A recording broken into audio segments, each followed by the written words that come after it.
برداری قینده. خوبش ما دشمای برای مایمون گاو میزنم.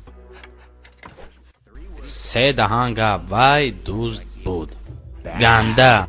او خیلی گنده بود. با معنی او که گنده هم نه، او خیلی که پرست آدمی خوب نبود. وای دوزی کلانترین به حساب میرفت.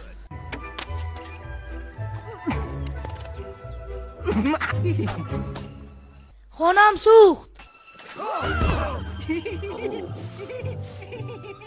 خل مردم قشلاق از وی بیزار شد و او را سور کردنی بودند.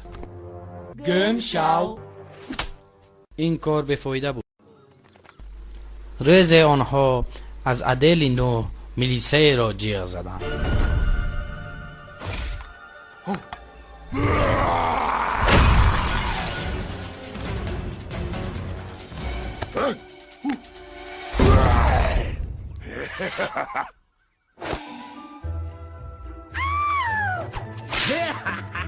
کسی که آنها جیغ می زدند از ایزار محروم می شدند. او این ایزارهای جمع کرده اش را در زمستان ذخیره می کرد. غیر از یگوه میمونی خدا زده دف شیجه.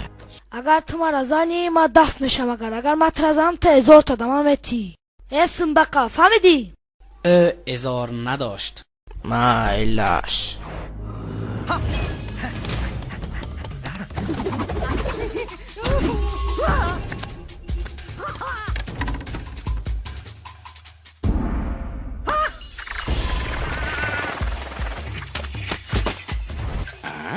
کو ایجا بیا.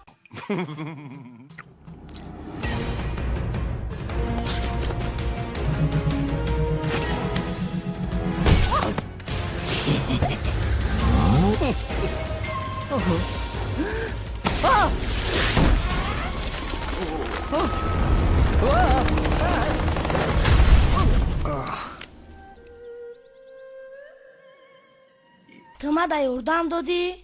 برای چی؟ تو جنگاوری خوبی. نکی در چشمای تو من درد را میبینم.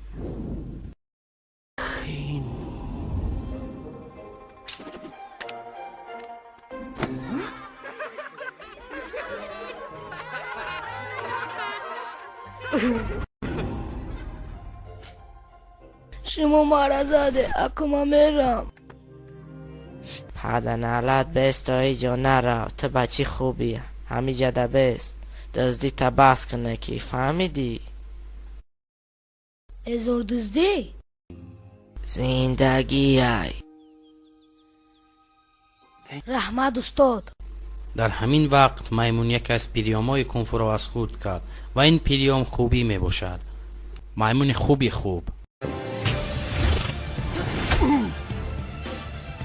لیکن گنده هم بود. گنده بد. من ازار دوز میشم. ای پدن علتو بسته.